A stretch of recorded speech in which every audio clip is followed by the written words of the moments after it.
The wind moved like a whisper through the tall grass, carrying the scent of smoke and blood. Once, this land sang in Apache tongues. Now it moaned beneath the boots of men who claimed it. The rancher stood at the edge of his burning homestead, his body torn and trembling, staring into the eyes of the Apache warrior whose ancestors once rode free across these hills. "This land was yours once," he rasped, the firelight dancing on his fading face.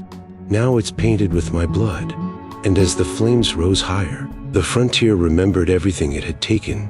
Before we ride deeper into the story, if the spirit of the old frontier still stirs your heart, the campfire tales, the courage, the dust, and the honor, then saddle up with us. Hit subscribe and ring the bell so you'll never miss another ride through the legends of the Wild West. Now, let's get back to the trail. Night cloaked the prairie in a low, hungry glow, smoke blotting the stars as Eli Granger slumped against a scorched fence post, his shirt damp and his breath shallow, a wound in his side that felt like an accounting. It was not only the bullet that had opened him but the long ledger of choices he had kept folded in the back of his chest. Fence posts driven through memory, water taken where names had been spoken long before his father learned to speak English, and each nail felt heavier tonight. Behind him the homestead's bath sparks and surrendered timbers, the barn's rafters collapsing into orange confessions, and nearby a cat tried to rise and failed, its last breath a small, guttural punctuation to the violence that had been done. The smell of smoke and blood braided with the night wind, and in that smell Eli could hear other things, song lines cut off at the throat, laughter buried under barbed wire, prayers that had turned to dust. Across the wash of heat and ash, beyond the haze of embers, stood Taza, tall, steady, a silhouette carved from the same wind that had shaped these hills long before any claimers came with paper and pistol. He watched without hurry or flourish, not triumphant but as an old thing watches the new growth of a wound, and Eli felt the weight of that gaze pull at him harder than any pain in his ribs. He had always told himself he was building something honest. A fence was a line, a cattle brand was a name, simple things. But in the quiet between coughs of phlegm he could hear the counter-argument spoken by the land itself, a long list of smaller violences stitched together into a single, undeniable wrong. Memory arrived in fragments, Nita's hand on the barn latch when she asked for water, the sheriff's easy shrug, the boy at the river with the toy carved from bone, and each memory landed like a stone he could not dislodge. His voice came out thin and ragged when he spoke, a sound half apology and half dare. "This land was yours once," he said, the words cracking like old wood. "Now it's painted with my blood." The sentence hung between them as if the sky itself waited for some verdict. Kaz's face did not change, but his eyes, reflecting firelight, held a sorrow that had no hurry for violence. He had known loss that was older than vengeance, and tonight the drums in his chest beat a rhythm of remembrance rather than celebration. Eli thought of the ledger again, the surveys, the deeds, the maps that reduced valleys to parcels, and realized those papers had been thin covers for an appetite that never satisfied. He tasted regret like copper and tried to move, to say something that might stitch what he'd torn. But a cough of blood stopped him, and the ranch hand's boots were already far off in the dark, carrying with him the last of bravado. Around the smoking foundation the wind shifted, carrying a whisper of an old tongue, and, for the first time in many seasons, the land seemed less like a thing to be owned and more like a witness waiting to see which story would be told about it. Eli's hand found the post and his fingers bled into the wood. In that small communion of flesh and timber he felt something loosen, a stubborn, human admission that the frontier was written in shared sorrow as much as in claim staked by a brass plate. He had wanted to stand and fight for title and survival, but his embers fell like slow rain and the world narrowed to the sound of his own breath. His defiance tasted like confession. Taza did not step forward to finish what fire had started. Instead he let the quiet spread, and in the hush the prairie, patient, old, impossible to own, seemed, for the first time in a long while, to be listening. Days before the night the prairie swallowed itself in flame. The valley kept its habitual hush and Eli Granger moved through it like a man confident in tidy accounts. Dawn unrolled cool and thin, and he rode the fence lines with a measured pride, hand on the rail as if blessing the posts into permanence. He measured mornings by how the cattle answered him, by how the dogs lay in the sun, by the small steady economics of hay and water and 3 meals in a 10. To the town his place was Granger's Spread, spoken with a half laugh and the tilt of a hat, the kind of name that folds a man into a map so cleanly he can forget the contours that came before him. Eli told himself the law was on his side, deeds filed, surveys paid. The sheriff's nod when settler disputes came like bad weather and were handled with contracts and county lines. He never set out to be anything more than a man who worked, who turned sweat into shelter and dollar into feed. But there were small violences that arrived in honest labor's shadow, a spring diverted here, a path across a ridge fenced off there, the slow clipping away of places where children once ran and elders once knelt. In his barn he kept tools and a ledger end, tucked between pages, a photograph of his boy with hay in his hair and a smile Eli had learned to call his justification. Down in the arroyo, where the grass ran thinner and the stone rose, elders had called it Ciajo, the land of balance, and that phrase once sounded like a foreign bell until it began to ring in the back of Eli's skull at odd hours. People like Nita had come asking for water, for a scrap of feed, for the bare mercy of passage Eli had given when he couldn't shut the gate when fear and rumor pressed his shoulders. He believed in boundaries because boundaries made a man's world legible, but he did not see how the lines he made cut across other stories, how his neat parcels clipped the edges of ceremonies and burial stones and hunting tracks that were not meant to be erased. The warning arrow arrived the week the coyotes grew bold at dusk. A single feathered shaft driven into his barn door, dipped inked with a symbol that had no place in any county registry. It was not a boast but a letter in a language he had only just begun to understand, a name spoken back to him in a way that could not be answered with fences. He brought the shaft inside and laid it on the table like evidence and felt the wood under his palm as if it were a pulse that belonged to the ground, not to the hand that held it. That evening he rode the property lines with the sheriff and 2 hired hands. The sheriff, practical and slow to sermonize, shrugged and said there'd been complaints both ways, cattle taken, a horse missing, a trailer overturned on the narrow road, and the kind of trouble that fed itself on small offenses. Eli answered with the old certainty, men take because men need, and men like him keep what they earn. But the arrow had moved something in his chest he could not account for, a nameless discomfort that looked like memory. Nights after, he dreamed of children running through grasses taller than a man, of an older woman chanting under a sky that had not yet been fenced into thirds, of a boy, brown and laughing, carving a small horse from bone with hands so quick and patient Eli woke with sweat cold on his brow. At the market he found himself watching Nita from across the stalls, her hair wrapped simple and her boy clinging to her skirts. She asked only to trade, to pass, and her eyes held a patient accusation he could do nothing to explain away.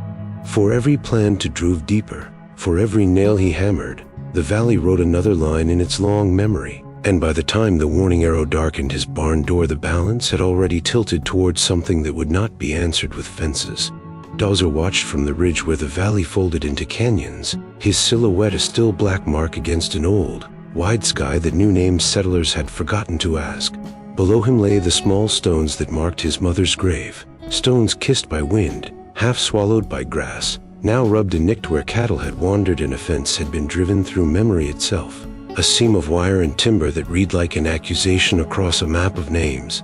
He had learned to live in the hollows and ledges the newcomers called wasteland, teaching his people to find water and rock, to read the season and feather and root, to hide where the land would hold them. Their lives were threaded with the old songs that named every spring, every ridge, every secret place, and those songs kept them whole even as the world narrowed. Taza did not carry a burning, simple hate for the men who tended cattle and drove wagons. Men like Eli Granger were craftsmen of a kind, men who hammered posts and signed deeds and believed in ledgers as if paper could hold justice.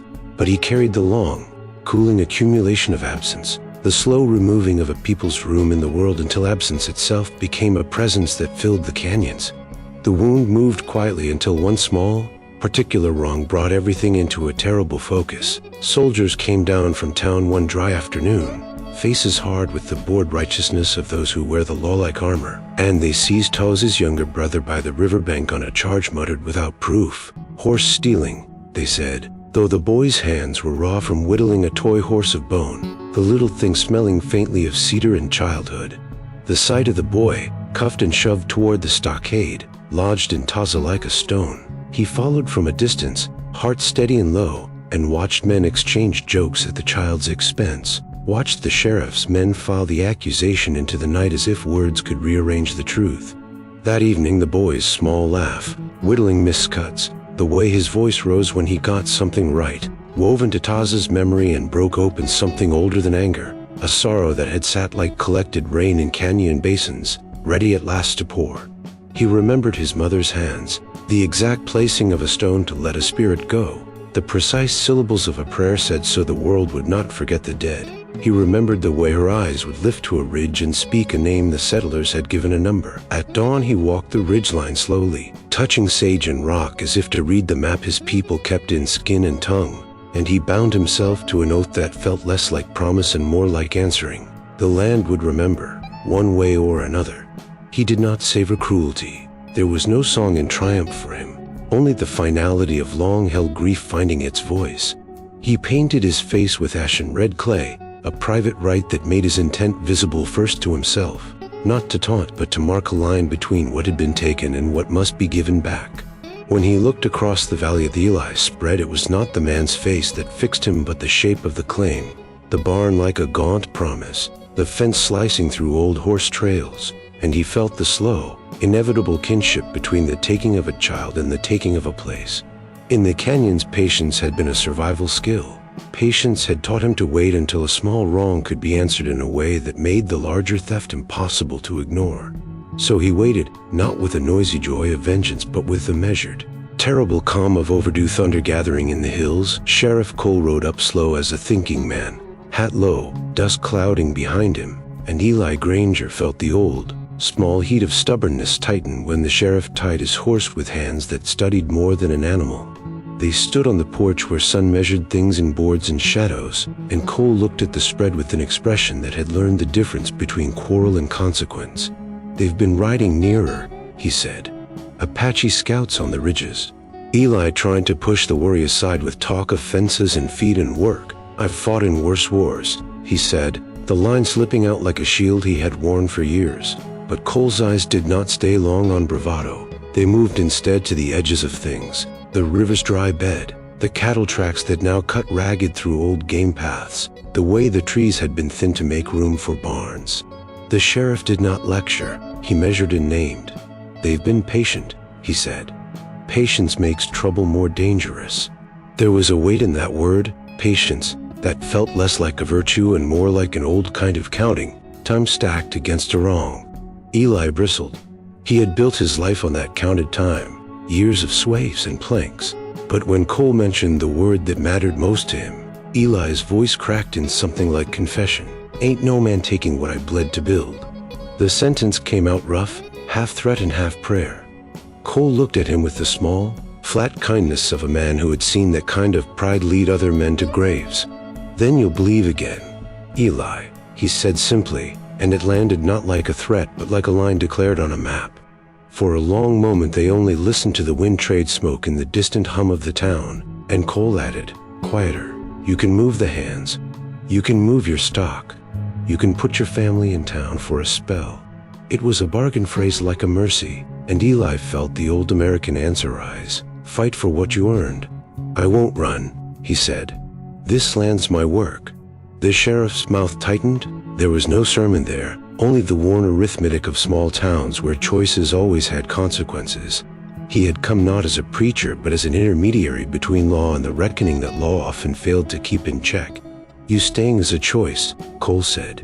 "So is living with what comes for it."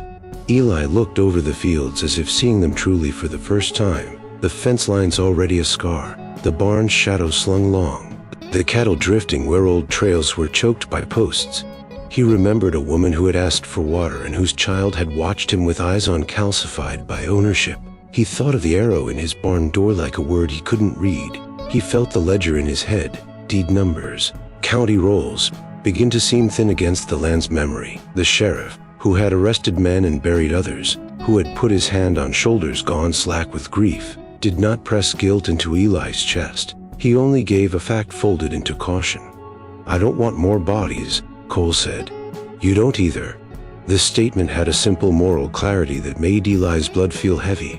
He thought of running hands over post and rail, of mornings spent in dusty prayer to workbooks and receipts, and for a moment the pride thinned into something like shame.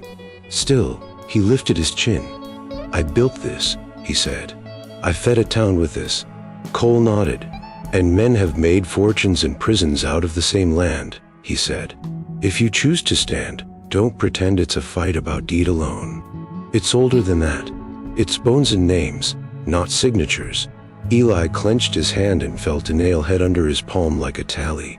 The two men looked at one another for a long breath while the valley kept its patient silence, and Cole, quiet and haunted, finished what he came to say without flourish, leaving Eli on the porch with dusk folded the valley into blue and ash. Juanita came, small at first on the ridge, then a shape moving down the old cattle trail with a child tucked low against her hip, their shadows long as questions. Eli saw them from the porch and felt the old reflex of suspicion tighten like a strap. But there was something in the way she walked that asked for no contest, only passage, and he found himself swinging the gate open because decency and habit still had a place in him that fear hadn't yet corroded. She spoke the language of traders, simple requests, measured thanks, water for the child, a scrap of bread, a night where they could rest away from shooters and rumor. The boy's hand clung to a carved toy horse, and Eli watched the soft way the child's fingers circled it and thought of his own boy's laugh, the memory like a small mercy he had not known he was hungry for. He hesitated because the town whispered caution and because Sheriff Cole's shadow had not yet left his porch, but there was also something else, the land's own quiet counsel, a sense that sometimes fences should open to the weather of common need. He led them to the barn and found a bale of hay to spread. Needy moved slowly, offering a kind of thanks that was more posture than word, and over a stew warmed on a small iron, she began to talk, not to plead, not with accusation, but in the measured way of people who have learned how to make stories carry the weight of truth. She spoke of hunger that wasn't only about empty bellies but about a world rearranged so that old names lay under new maps. She told him about springs that ran dry because ditches had been replumbed, about children who learned to count fences before they learned the names of the birds, and she said, plain and steady, that the land felt bereft, as if its own balance had been tipped by the steady hands of men who measured value in acres and heads of cattle.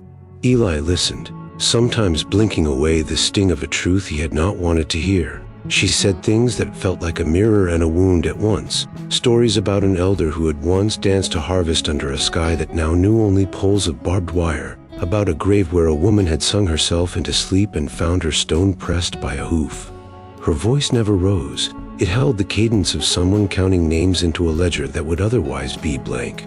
At times she smiled, not for him but because memory sometimes surprised even sorrow with a small, private joy, a slice of moon the boy had watched, the way rain smelled on a hot day.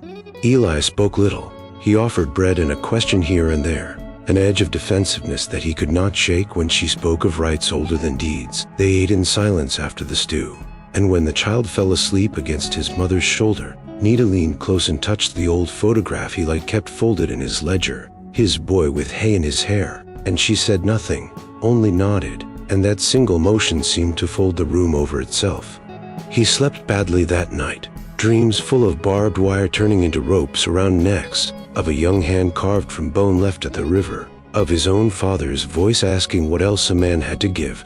He awoke before dawn with a taste of iron in his mouth and the hollow feeling of a heart that had been worn. He walked out to check the troughs and found them still, a film-like oil rippling the surface. The cattle stood listless beyond the fence, dull-eyed as if late frost had found them early, and when he walked among them he found more, a thin froth at the lips, a slow black bloom in their mouths where water should have been clean. Panic came then, quick and animal, and he ran to the barn where Anita had slept and found only the imprint of her blanket and, tucked in the corner, the toy horse she had left behind like an apology. He called for hands, for men, but the hired men were already gone, their boots swallowed by rumor. By the time the sheriff came the sun was high and the carcasses lay like a poor ledger of loss. Eli looked at the toy horse in his blood-smeared palm, at the arrow still lodged on red in the barn door, and the valley seemed to answer with a cold, patient certainty. The land had turned hostile, not because it loved cruelty, but because it remembered what had been taken and how little had been given back. While we catch our breath by this dusty road, go on and tip your hat to the last rodeo. Give this story a like, and subscribe so you can ride with us again soon. All right then. Let's get back on the trail. Eli rode into the canyon with a hard, narrow patience. The valley behind him a blur of fence and smoke. Ahead a ribbon of rock and low river. He carried his rifle because habit and anger demanded a shape. Because loss often seeks a hand to make it real. The tracks were fresh, hooves and a child's small print, pressed into the soil like questions. The wind answered with a drum far off, a heartbeat that seemed older than the sheriff's law or any deed. And it tightened something in Eli that had nothing to do with ledger or title. He followed the prints down into shadow and found signs left like a slow argument. Water diverted where springs once fed low runs. A single arrow embedded in a barn door. A toy horse carved from bone left in his stall. Each small thing stacked until accusation formed. He remembered Nita's calm face, the way she had asked for water and left a piece of her child's life behind. And he remembered the sheriff's tired caution, practical, worn, as if he had seen too many accounts settle into graves.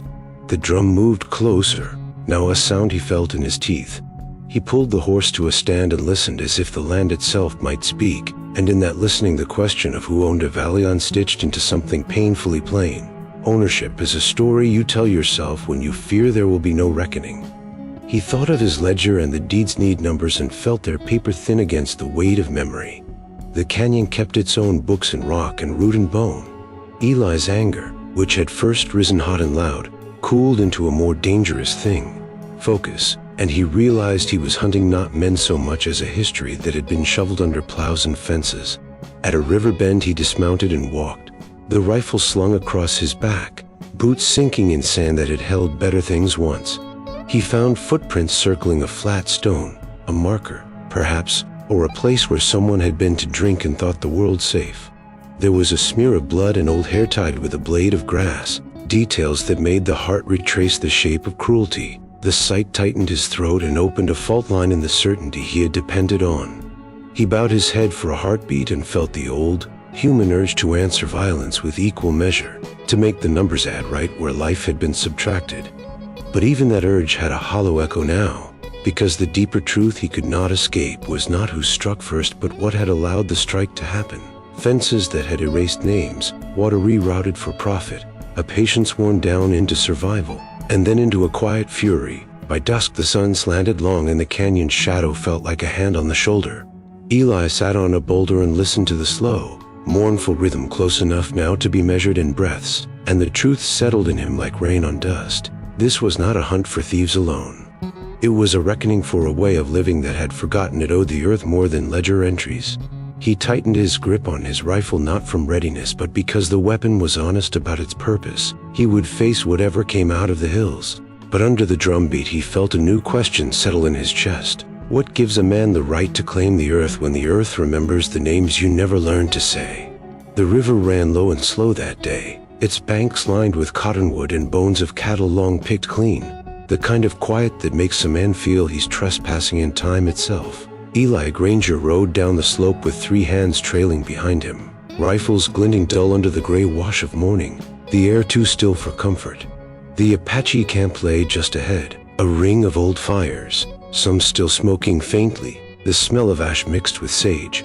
He'd expected to find an army, vengeance waiting in the brush, but the place was empty except for one small sound, a cough like wind against stone. Eli swung off his horse, motioning for the others to hold, and he saw him then, a boy, maybe 15, half buried in shadow near the river's bend, one hand pressed to his stomach where blood soaked through a strip of cloth. The boy's eyes were bright but calm, the kind of calm that belongs to someone who has already met pain enough to measure it without fear. Eli lifted his rifle instinctively, though something in him recoiled even as he did it. The boy's other hand rose, open, trembling, a gesture of surrender older than any language. Behind him, a ranch hand, held, young and jumpy, too many stories and too little sense, whispered, "He's playing us, boss." "They're close." Eli shook his head, his voice low, steady, but full of something like pleading. "No, he's done. Put the gun down."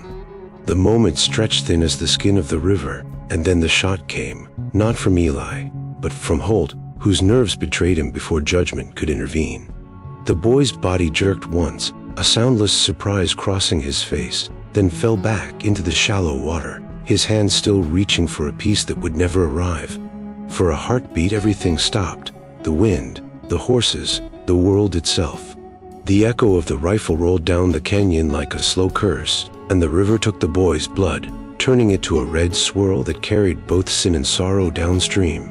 Holt began to stammer apologies, his voice breaking into useless fragments. But Eli didn't hear him. The sound that filled his ears was the boy's final exhale, light as breath over embers. He knelt by the body, his fingers shaking as he tried to close the boy's eyes, and found under his hand a carved toy horse, the same kind Nita's child had clutched in his barn. The wood still warm from the boy's grip, now slick with blood. It felt like the whole valley pressed its weight into Eli's chest then, every fence post, every deed, every nail he had driven into the earth rebounding in judgment. He wanted to curse, to cry, to blame Holt or fate or the endless machine that made men defend what they thought was theirs.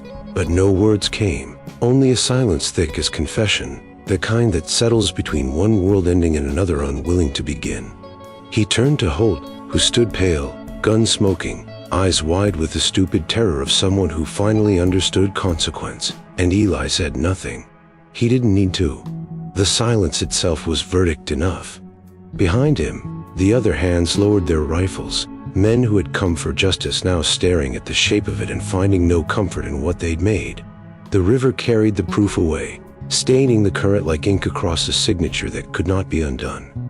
Eli stayed on his knees a long while, until the sun rose higher and turned the red water gold, and only then did he understand what had broken inside him. It wasn't just guilt, it was the last piece of belief that all the fences, the barns, the ledgers, the pride, could ever be worth more than a single innocent breath. He had not lost cattle or coin that morning, he had lost his right to claim this land as his own. And the land, quiet and listening, took note of that truth, storing it in its riverbed like a promise waiting to bloom again in blood. When Taza came down from the high ridge that night, the air carried the smell of rain that would never fall and smoke that had no fire yet, and beneath it all was the faint copper scent that every hunter knows, the scent of blood where it shouldn't be. The moon hung low, swollen and yellow, lighting the river in thin bands that looked almost merciful, until he saw the shape caught against the stones near the bend. His brother lay there, half in the water, half out, one hand open to the current, the other still gripping the little carved horse he'd made from bone, its surface smoothed by touch and time. Taza went still, the kind of stillness that comes before storms, before understanding, and for a moment he thought the boy was only sleeping, mouth slightly open, hair tangled in the rushes. But the truth rose slow, unbearable. The stillness was not peace. It was the weight of something that had ended without ceremony or reason. He crouched beside him, lifting his head gently, whispering his name in the old tongue, a name that meant born from rain, and the river, as if ashamed, carried his voice away without echo.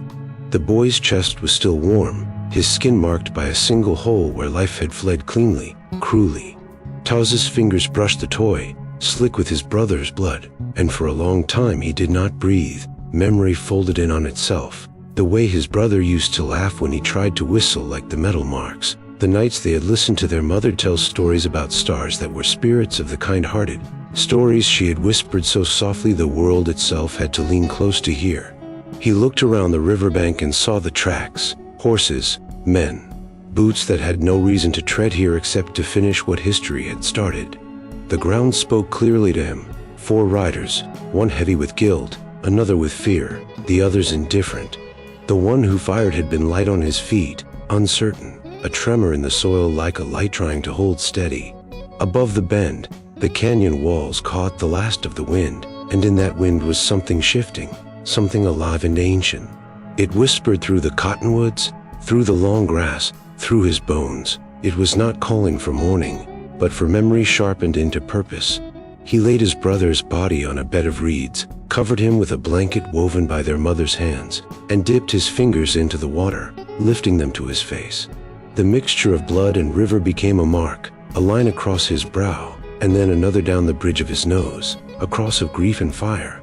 From his pouch he took ash from the last ceremonial fire of his people, mixing it with the blood, painting his cheeks, his throat, his chest. With every stroke, the world around him grew quieter, as if holding its breath. The drums began then, far off, deep in the hills, an old rhythm, slow and deliberate, one every Apache heart knew from birth, the sound of morning turning to resolve.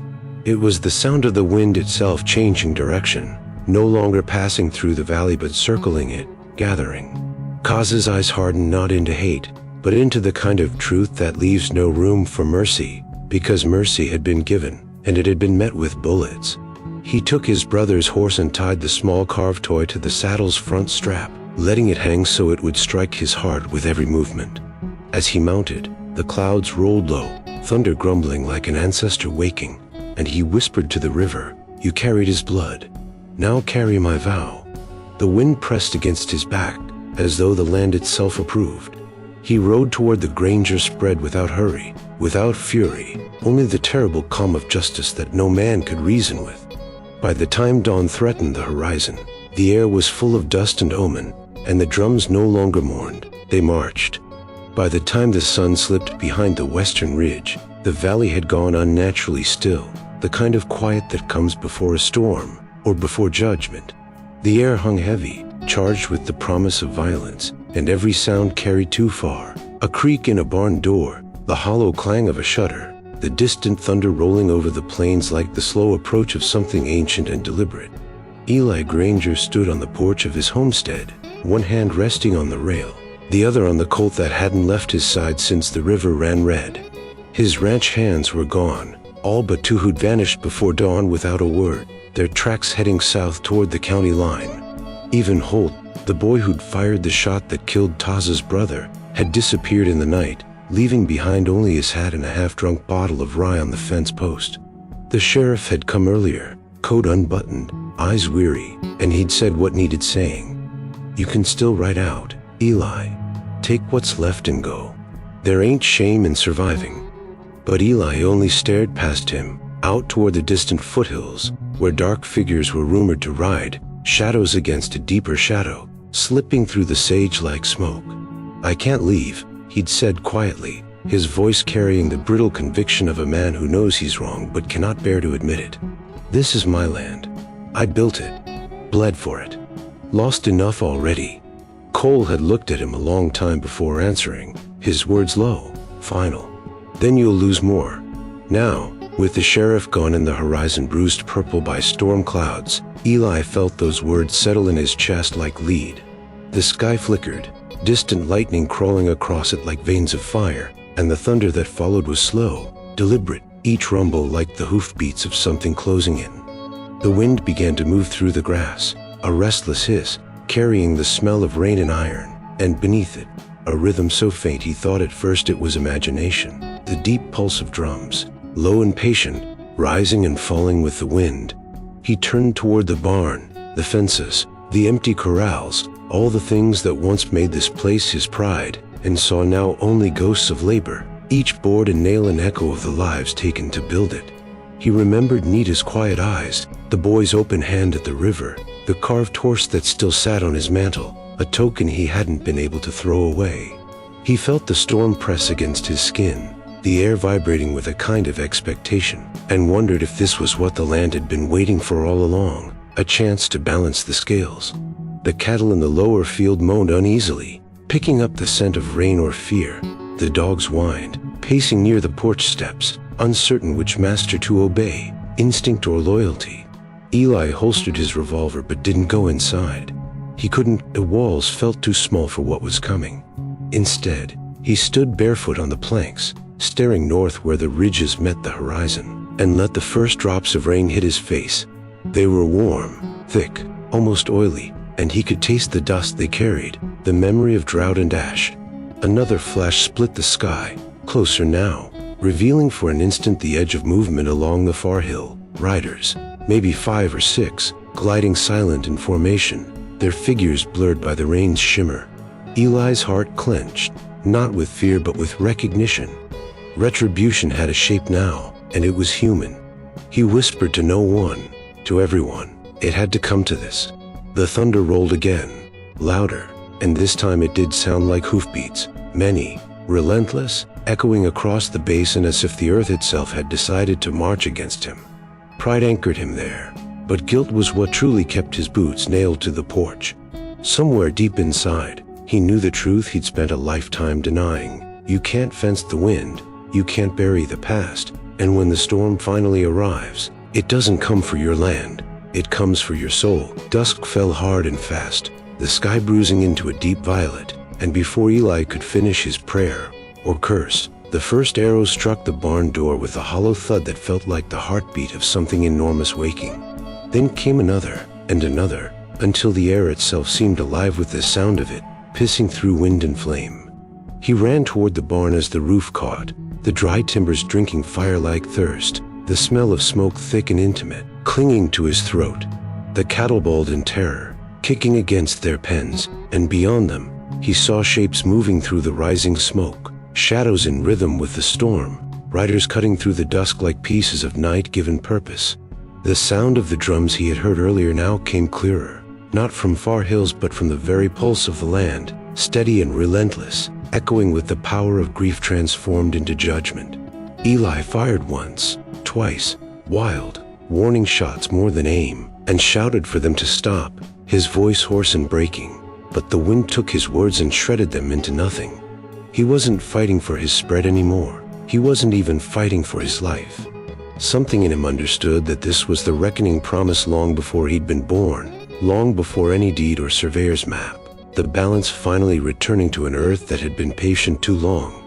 An arrow glanced off the post beside him, splintering wood into his face, and another buried itself in his shoulder, spinning him backward into the mud. Still, he pulled himself up, teeth gritted, breath heavy, his shirt blooming red.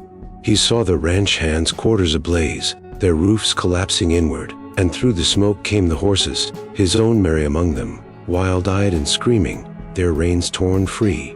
The thunder overhead rolled in chorus with the gunfire, flashes of lightning slicing through rain and flame, turning every figure into something spectral, half shadow, half memory. He saw one rider dismount near the barn. Tall, steady, painted in ashen red, and knew him for who he was even before the light revealed his face, Taza. There was no hatred in the man's eyes, only a calm that made the world smaller, a silence that said this was not revenge, it was history returning home. Eli raised his rifle, but the strength in his arms betrayed him, and the weapon hung limp as his voice broke into a plea. It wasn't supposed to be like this, he whispered, though the words weren't meant for Chaza. They were meant for the sky, for God, for anyone who could rewrite the story. But stories, once written in blood, do not change.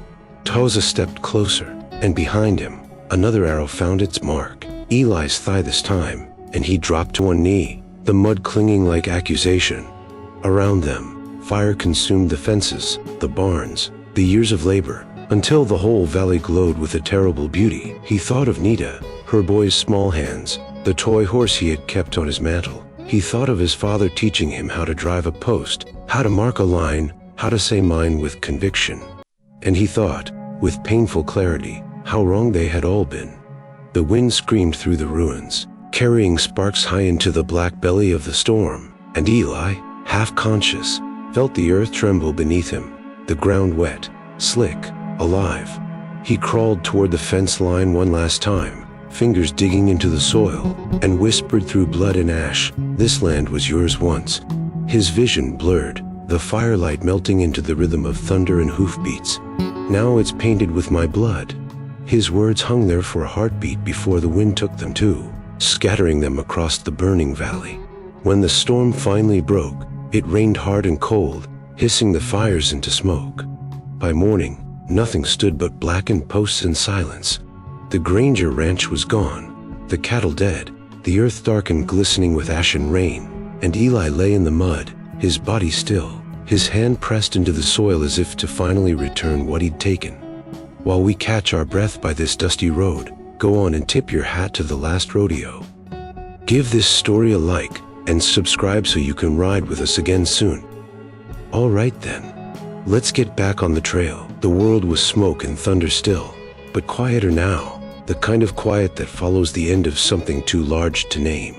The rain had slowed to a drizzle, hissing over what remained of the ranch, turning the ash into a black paste that clung to everything. Fences were gone, posts toppled, the barn a broken skeleton bleeding sparks into the mud. In the center of that ruin, two men faced each other, Eli Granger on his knees, shirt torn, one hand pressed against the wound in his side, the other hanging limp, his rifle lying useless beside him, and Taza, standing only a few paces away, his chest painted with streaks of blood and ash, his eyes unreadable beneath the dripping brim of his hair. They stared at each other across the distance like the last two witnesses of an old crime neither had committed but both were bound to answer for.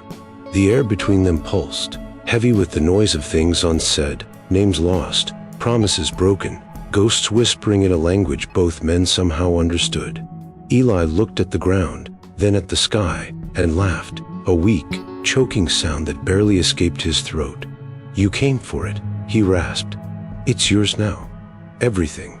His voice cracked under the weight of something that wasn't fear but surrender. He reached for his gun, not to use it but to cast it aside, the barrel sinking into the mud with a soft, pitiful thought. "Do it," he said, his tone low, harsh, stripped bare of pride. "End it.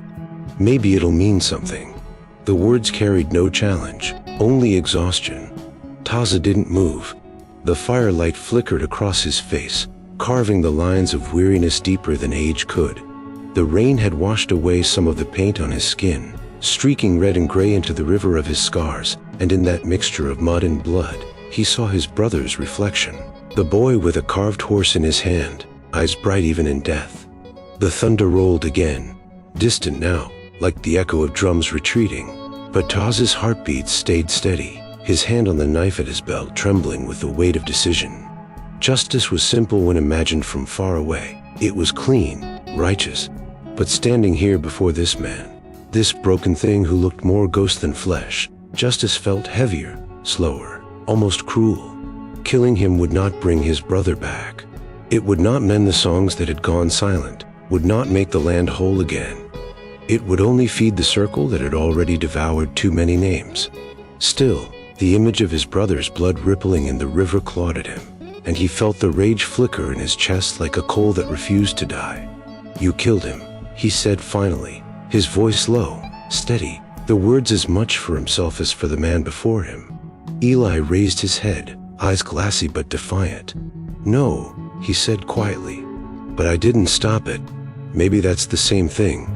For a moment, neither man breathed. The wind picked up, carrying the smell of charred wood and wet earth, and somewhere in the distance, a coyote called, a sound so lonely it might have been the land itself grieving. Taza stepped closer until he could see his own reflection in Eli's eyes, two men caught between what was owed and what was right. His hand tightened around the knife, then loosened. The blade hovered above its sheath, trembling with the memory of every wrong carved into his people's bones. "If I kill you," he said, "your kind will only call me savage. If I let you live, the land will still remember." Eli nodded, blood dribbling down his chin. "Then let it remember," he whispered. "It's smarter than we ever were." The rain came harder then, washing over them both, cooling the earth, quenching the fires that still smoldered. Taza let the knife fall to his side. He turned away, each step sinking deep into the wet ground, his footprints filling with water until they vanished behind him. Eli stayed kneeling, his breath shallow, watching as the man disappeared into the storm, and for the first time, he didn't feel like the land's owner, only part of its long, unending reckoning. The rain had thinned to a whisper, falling steady and soft, turning the ashes of the ranch into dark rivers that crawled down the slope toward the dying creek, carrying fragments of wood, soot, and memory. The storm had quieted, but in that silence was something vast, something that made the ground hum faintly under their boots, as if the land itself were breathing after years of holding its breath. Taza stood motionless among the ruins, his knife still wet from the rain, his chest rising slow, his face drawn with a kind of ancient grief that no victory could ease. Eli knelt before him, half-conscious, swaying with each heartbeat, his body spent but his eyes still searching for something, mercy, meaning, perhaps forgiveness, though he no longer knew what form either could take. Smoke curled upward from the last of the smoldering posts, and the world between them flickered in shades of gray. Then, In that strange, sacred quiet, Taza spoke, not shouting, not accusing, but with the calm weight of truth shaped by centuries. "This land remembers every drop," he said, his voice steady, heavy as the river stones. "Yours, mine, all of it." The words hung between them like the final toll of a bell, rippling through the air, through the rain, through Eli's chest until they struck something buried deep inside him that no bullet could reach. He lifted his gaze, his lips trembling as if to answer, but no sound came. It wasn't hatred in Taza's tone, it was sorrow, deep and enduring, the kind that didn't beg for revenge but carried it quietly, letting it breathe, letting it live in the soil as memory instead of fire. He lowered his weapon, the knife glinting once before it disappeared back into its sheath, and in that small motion the air shifted. What had been violence now felt like confession. What had been a battlefield now felt like a graveyard. Eli's knees gave out completely, and he fell forward, his palms sinking into the mud, the blood from his wound mixing with the earth, the same earth he had once sworn was his. He felt the cold sting of it, the raw honesty of dirt against skin, and something broke loose in him, a pride too heavy to carry, a lie too long believed. He whispered, more to the land than to Taza, "I thought I was building something worth keeping." His words came out ragged, barely words at all, carried away by the wind before they could harden into excuses. Taza stepped closer, watching him without triumph, only a quiet recognition that this was what balance looked like. Not justice, not peace, but the faint, painful beginning of understanding. "You built what you were taught to build," Taza said softly. "But every fence takes more than it gives. Every claim buries a name." His English carried the cadence of ritual, the rhythm of prayer, and for a heartbeat Eli thought he could hear his mother's hymns inside it.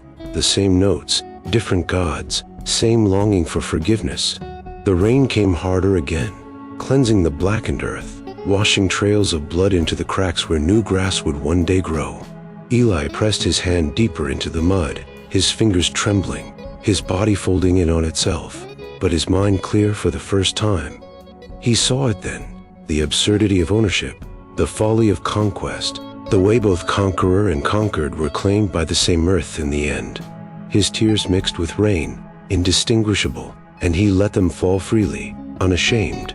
"It remembers," he said hoarsely, repeating Taza's words, but this time they carried no defense, only surrender. "It remembers everything." Taza nodded once, solemnly, as if sealing an agreement that required no signature, and turned his gaze toward the eastern ridge where the dawn was breaking faintly through the smoke. The first thin light touched the valley, painting the ruin in shades of gold and gray, and Eli watched as Taza walked away, leaving no sound but the soft rhythm of his boots against wet earth. The land, patient and unjudging, accepted both their silences, and for the first time, Eli understood this was never about who owned the soil beneath them, but who was willing to remember the cost of calling it theirs. Dawn crept slow over the blackened valley, the kind of dawn that doesn't so much arrive as it does hesitate.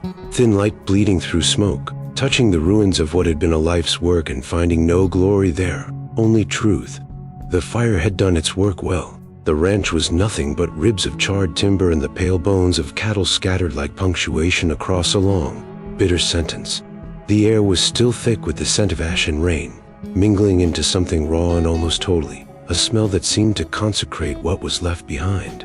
Eli Granger lay in the mud where he had fallen, half propped against a fallen post that leaned like a cross, his breath shallow, the wound in his side pulsing faintly under his palm. Each inhale was a theft, each exhale a surrender. He watched the horizon where the line between earth and sky began to blur, and in that faint shimmer he saw a movement. Taza, walking slowly toward the hills, his back straight, his pace steady, the dawn catching the web streaks of red and gray still painted across his skin. For a moment, Eli thought the man looked less like a warrior and more like the land itself made flesh, carrying both its grief and its endurance. He wanted to call out, to say something that might unmake the gulf between them, but his voice was gone, burned away by smoke and confession. The silence between them stretched vast and full, not empty but complete, and he understood, with the strange clarity that sometimes comes in dying, that there had never really been silence to this war, only wounds wearing different faces. His head lolled back, eyes tracing the faint light as it crept over the valley, glinting off the black soil where the rain had washed his blood into the earth. The color of it shimmered faintly under the sun. Red turned to rust, life turned to memory. And as he watched, something remarkable happened. The land seemed to move, not in tremor or quake, but in spirit. The charred ground steamed softly under the first kiss of morning warmth, and out of the cracks between the ashes, small shoots of green began to push through, fragile, defiant, unashamed. It was as if the earth itself was breathing again, exhaling centuries of sorrow in one long sigh. For the first time, Eli thought the valley looked alive, not damned, not owned, but honest. He tried to smile but managed only a small twitch of his mouth, enough to form the shape of words he had been saving. "This land," he whispered, voice cracking like dry timber. His chest heaved, blood pooled at the corner of his mouth, warm and metallic. He turned his head toward the hills, where Taza had become a silhouette against the sun, and with a breath that seemed to take everything he had left, he finished the sentence, "Was yours once." The words faltered, broke, and then continued in a murmur so faint it could have been the wind speaking for him. "Now it's painted with my blood." The words seemed to settle over the valley, carried by the same wind that had once brought war drums and smoke, now gentler, almost forgiving. His eyes fixed on the horizon, pupils widening as the sunlight flooded them, reflecting gold and crimson like two small fires fading into day. For a heartbeat, he thought he could hear the songs Nita had spoken of, the old ones that lived in the rocks and rivers, rising softly beneath the sound of the wind, carrying both his name and those he'd wronged, weaving them together into something whole. His fingers dug weakly into the soil one last time, not in possession but in surrender, and as his breath left him, his hand relaxed, palm open to the sky. The sun rose higher, flooding the valley with light, and for the first time in a long while, it did not feel like judgment. It felt like remembrance. The ranch was gone, the man fading, but the land endured, charred, scarred, alive again, ready to begin its long healing. Weeks passed before the valley dared to breathe again, and when it did, it was with the quiet sigh of something ancient remembering how to live. The storms had rolled through, washing away the soot and ash, leaving behind a landscape stripped bare but strangely tender, like new skin over an old wound. The blackened posts that once marked Eli Granger's fences lay half buried in the soil, softened by moss and the first shoots of green that threaded through the cracks. The ranch was gone, swallowed by silence and time, but the earth was stirring again, each blade of grass rising not just from rain but from remembrance.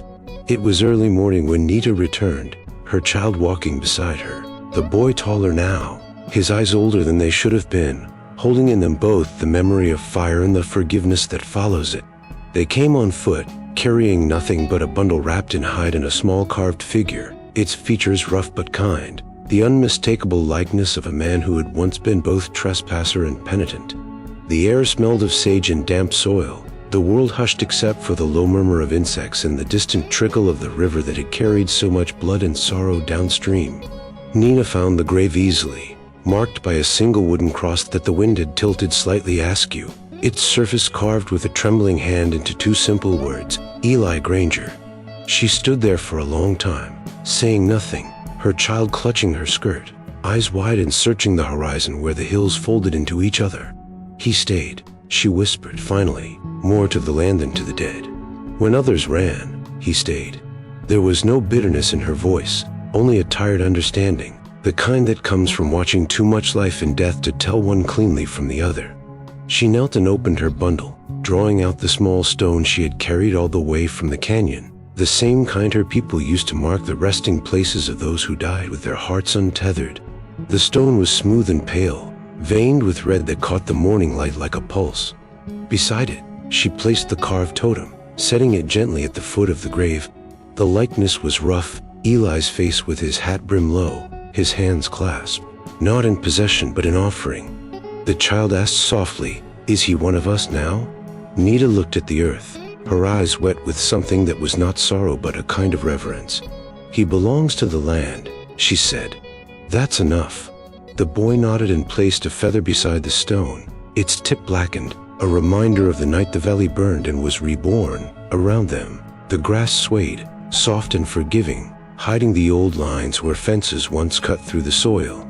The wind shifted, carrying with it the faint scent of smoke from far-away fires, the kind used for prayers, not war.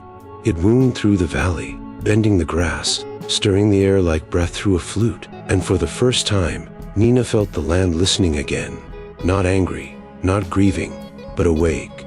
She stood and took her son's hand, turning toward the east where the sky was opening in ribbons of gold. The boy looked back once at the grave, watching the sunlight catch the red veins in the stone, making it glow faintly as though alive. Nina whispered a blessing in her mother's tongue, words older than fences, older than sorrow, and in the distance a hawk circled low, its cry sharp and clear against the brightening air. They walked away slowly, their footsteps soft on the damp ground, and behind them, the grave seemed to settle deeper, content. The grass continued to rise, reaching toward the light, and the land, once divided by fear and claim, had begun to mend itself, inch by inch, life feeding on death, memory feeding on mercy, until even the wind sounded different. It carried not the echoes of loss but the rhythm of balance returned. Silence settled over the valley like a soft prayer, a quiet so complete it felt alive, as though the land itself were pausing between heartbeats. The sun hung low, spilling gold across the plains, bathing the charred hills in light so tender it almost seemed like forgiveness. Where once fences had carved the earth into pieces, there was now only openness. Rolling fields of grass swung with the rhythm of the wind, the soil dark and rich from rain and ash, the sky vast and clean above it all. The scars of man had not vanished, but they had softened, absorbed into the patient skin of the world. The valley breathed again, deep and unhurried, the kind of breath that belonged to something eternal, unowned, unbroken. Birds returned first, small black shapes gliding through the warm air, their cries sharp but hopeful. Then came the deer, moving cautiously along the old creek bed where water had begun to trickle anew. Even the wind had changed its tone, no longer a whistle of mourning, but a whisper, a voice carrying fragments of stories long buried. It moved across the grass like memory, threading through the stones that marked graves, over the spot where Eli Granger had fallen, and onward through the canyons where the Apache still sang their dawn songs, each note an act of remembrance. The ranch was gone, replaced by wildflowers and young saplings that bent toward the morning sun. The land had taken what it was owed and given something back in return, not peace exactly, but balance, the kind that exists only when both sides of a wound agree to stop bleeding. And yet, beneath the beauty of it, a question lingered, a quiet, haunting truth that could not be smoothed over by sunlight or new growth. The wind carried it like a whisper from the past, soft but insistent, echoing through the open plains and into the bones of anyone who dared to listen. If blood is the price of peace, how many souls must the land yet claim? It was not a question for the living to answer, but for the earth itself, which remembered all things, the laughter of children who had once run through tall grass before the fences came, the songs sung over fires before language was stolen, the crack of hammers and gunfire, and the final quiet after both had fallen silent. The camera of the world, invisible but divine, drifted slowly upward, rising from the valley floor, sweeping over the horizon where the sky met the endless prairie.